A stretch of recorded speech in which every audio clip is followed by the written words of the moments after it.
Did you know that there are a specific fatty acid that is directly estrogenic?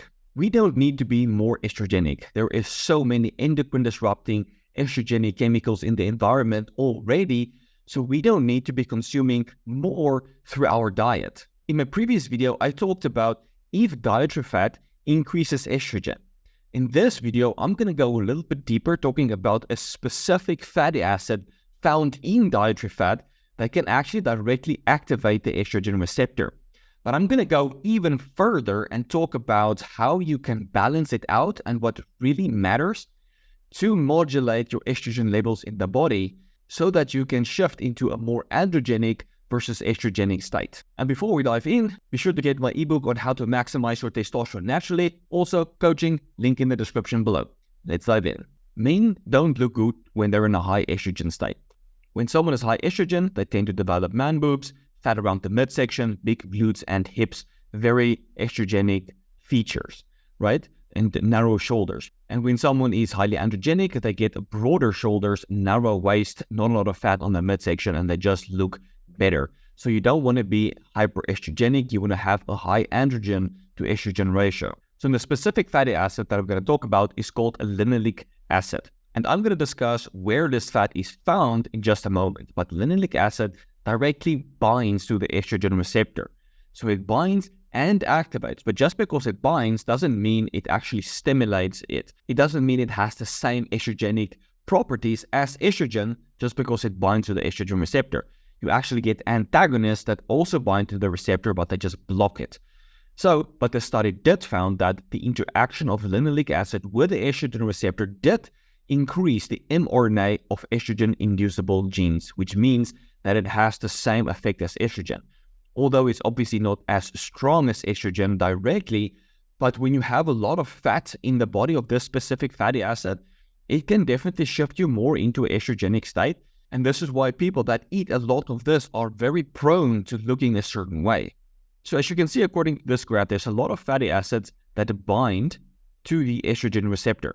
You can see linoleic acid, oleic acid, arachidonic acid, stearic acid, lauric acid, or albeit weakly, palmitic acid, and a bunch of other fatty acids that also bind to the estrogen receptor. But as I mentioned, just because they bind doesn't mean they actually activate the estrogen receptor. So linoleic acid does bind and also induce estrogenic genes once it binds to it, meaning it does have an estrogenic effect. Now, this linoleic acid is found in mostly seed and vegetable oils, nut and seed oils like safflower, grapeseed oil, poppy seed, sunflower oil, hemp, corn, wheat germ oil, cottonseed, soybean, walnut, sesame, rice bran, pistachio, peanut, and canola. So these are basically the major sources of linoleic acid. And then you also get egg yolk, dropping down to linseed, lard, olive, palm, coconut, macadamia butter, and coconut oil being at the bottom at 2%, right? So safflower has the most, coconut oil has the least. But there are three things that's more important than just linoleic acid alone. Number one is stearic acid. Now, stearic acid is an estrogen receptor antagonist. So as I showed you in the previous graph, stearic acid also binds to the estrogen receptor, but as an antagonist, right? So stearic acid inhibits the estrogen receptor. So as you can see, I got the structure here. It's an 18-carbon fatty acid. So it's 18 carbons for stearic acid. Saturated fat, no double bonds.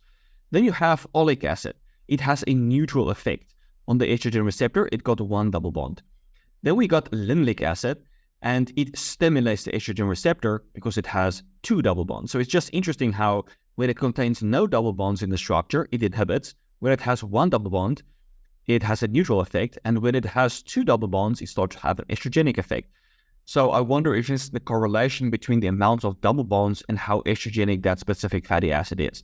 That's just a speculation. I don't think that has been studied yet. Now, what's really important, as I mentioned, is the stearic acid and linoleic acid content in fat. So I've made a graph here. You can see the blue is linoleic and the orange here is stearic. So this is kind of like the amount in the ratios. And you can see that the vegetable oils contain the most linoleic as compared to stearic acid. Now, although coconut oil is about a 50-50 ratio, it's very low in both linoleic and stearic, right? So it's not that it's an estrogenic food. It's just very low in both of those fatty acids. So the best foods that contains the most stearic acid would be tallow, butter, and by far, cacao butter. Now, although egg yolk contains a decent amount of linoleic acid and olive as well, I'm not avoiding these foods because I will address in just a moment exactly why. But if you look at the ratios, the ratio between stearic acid and linoleic acid, cacao butter has the highest ratio of stearic acid to linoleic acid, followed by tallow, followed by butter. So if you want to consume the anti-estrogenic food, it would be cacao butter, followed by tallow, followed by butter. These will have the most androgenic or anti-estrogenic effect in the body because of the large amount of stearic acid opposed to linoleic acid that's then blocking the estrogen receptor. Number 2, for being in a high estrogen state, what really matters is prostaglandins, which stimulate aromatase. I did address this in my previous video where I talk about dietary fat on estrogen.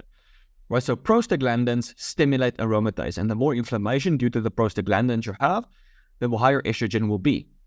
So here they compared a high-fat diet with a low-fat diet, and as fat intake went up, you can see prostaglandins went up. As prostaglandins went up, aromatase went up, estrogen went up. More prostaglandins, more estrogen. Less prostaglandins, less estrogen on the low-fat diet. So it's not necessarily that the fat is the problem.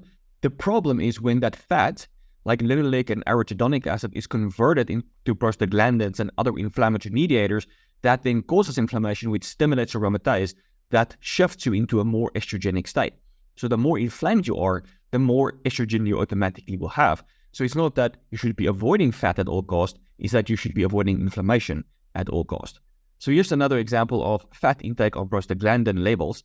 So here was they were on their baseline diet before going on the experimental low linoleic acid diet.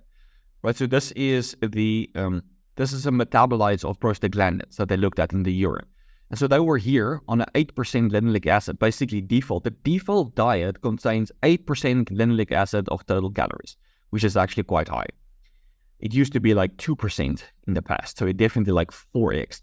So this is the before period, and then they went on a 0 linoleic acid diet, and it was basically liquid formula, and you can see how the prostaglandins decrease. You can't see properly here, but they looked at baseline, 7 days, 14 days, and every single time the prostaglandin production was lower. So if the study was longer, you would probably see prostaglandins going down and down and down until there's like, it's close to zero inflammation in the body. And here they went on a 20% of energy as linoleic acid, and you can see prostaglandin production went up. So there's a linear correlation between prostaglandin production and linoleic acid intake. So you don't want to be consuming a massive amount of linoleic acid because it's going to produce more inflammation that will increase estrogen levels in the body. Number 3, when it comes to being a highly estrogenic state, is if you eat an ultra-processed diet, you will be missing out on a lot of anti-estrogenic compounds. So whole foods contain anti-estrogenic compounds, and those anti-estrogenic compounds would include lutein, found in eggs, anti-aromatase peptides, such as found in oysters and other foods as well, zinc, fat-soluble vitamins like vitamin A, D, E, and K, very rich in liver and bone marrow, calcium, selenium, flavonoids such as epigenin, hesperidin, camphorol, quercetin, and arginine, and also CLA, which is conjugated linoleic acid found in ruminant animals. A lot of people thought that CLA was only found in dairy fat, but it's also found in every other fatty acid deposit of the animal.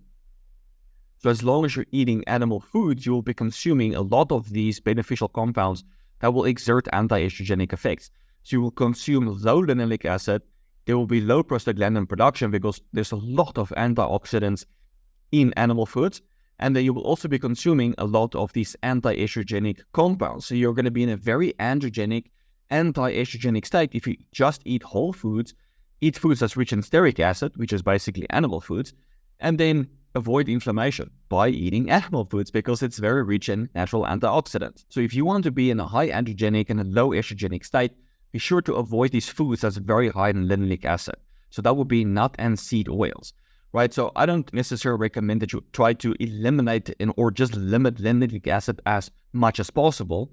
Go to the extreme, because there's whole foods that contain anti-estrogenic compounds that lower inflammation, compounds that inhibit aromatase, that will automatically keep you in a lower estrogenic state because you're consuming whole foods. But the problem is when you start to consume ultra-processed foods, So these ultra-processed foods are fried and baked and processed with seed oils.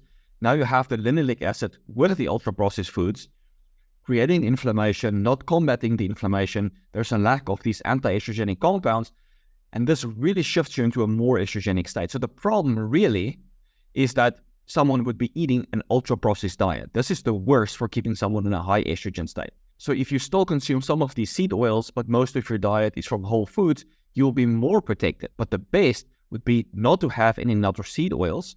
Try to limit linoleic acid content without being an extremist. You can still consume eggs, and that will help to keep your estrogen signaling in the body low and keep the androgen signaling high. All right, guys, so I hope you learned something new, and we'll check you in the next one. Cheers, guys.